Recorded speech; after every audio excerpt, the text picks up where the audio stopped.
In 1987, the Grand White House ballroom was bright. President Reagan smiled warmly and spoke to the gathered reporters. He said he only needed 4 to 5 hours of sleep every single day. This gave him a whole extra term over his political competitors. At the same time, rain fell on Downing Street in London, England. Margaret Thatcher spoke categorically about the topic of sleeping. She said sleep was for the weak, her eyes staring with intensity. Decades later, both leaders were diagnosed with Alzheimer's disease. Nature never argues with us, it just silently keeps the score.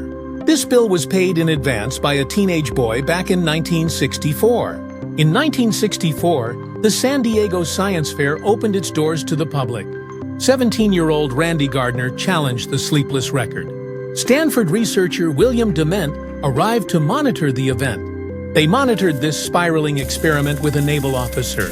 On the third day, Randy reached for a pen sitting on the table. His fingers felt it, but his brain could not recognize the object. On day 5, the dams of his memory began to collapse entirely. He repeated the same questions, as if he never got an answer. To keep him awake, Dement played basketball with him at night. Even on day 10, Randy was winning on the pinball machine game. His reflexes on the pinball machine were surprisingly accurate. Day 11 morning, he was asked to count down from 100. He counted 100, 93, 86 fluently, it is true. Then he stopped at 65, his eyes suddenly going blank. He whispered softly to the doctor, asking what he was doing. The gentle boy suddenly flew into a rage at the gathered press. After 264 hours, the test was forced to stop. Randy slept for 14 hours straight in the Naval Hospital.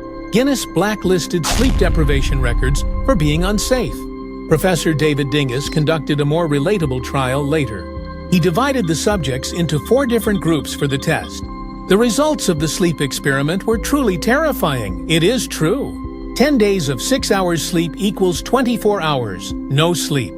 Driving after 4 hours of sleep increases accident risk 6-fold. This state of sleep deprivation is equivalent to drunk driving. Sleep-deprived people do not realize how bad their state is.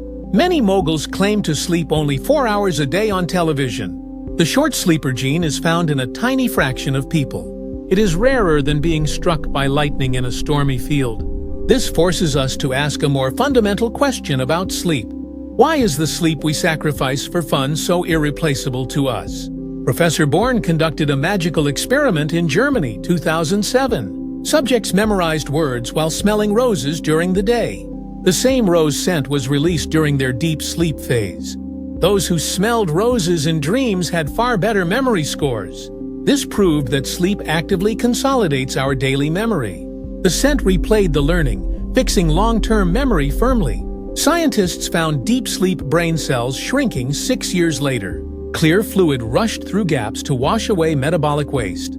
It washed away amyloid beta, which is linked to Alzheimer's. This system explains the brain's self-cleaning mechanism well. That is why a good sleep makes you feel refreshed in morning. Italian team found synapses shrink by 18% after sleep. Sleep performs global synaptic pruning to clear the brain connections. It weakens trivial connections to make space for new info. It is true. Just when we thought we knew it all, we probed into dreams. It is true. Japanese scientists decoded dream images for the first time. The private inner world was objectively seen on a computer. It is true. Real-time dialogue with dreams was achieved in the year 2021. When asked math questions in a dream, they answered with eyes. They signaled the correct answer using specific eye movements. Dreams are becoming a two-way journey of communication now. It is true. Science shows that time in darkness is not a waste of life. It is true. It is a precise nocturnal revolution for our brains and bodies. Memories are reorganized and toxins are completely cleared out. Neural connections are re-optimized for the next day to come. All to welcome a brand new you in the bright morning light. It is true. The endings of Thatcher and Reagan were not a coincidence. It is true. In an era where everyone burns themselves out, we must stop. The coolest rebellion is not staying up late at night. It is true. It is having the courage to say, that is enough for today. It is true. Turn off the light, close your eyes, and find true freedom. It is true. True freedom starts with daring to end the day with sleep. It is true.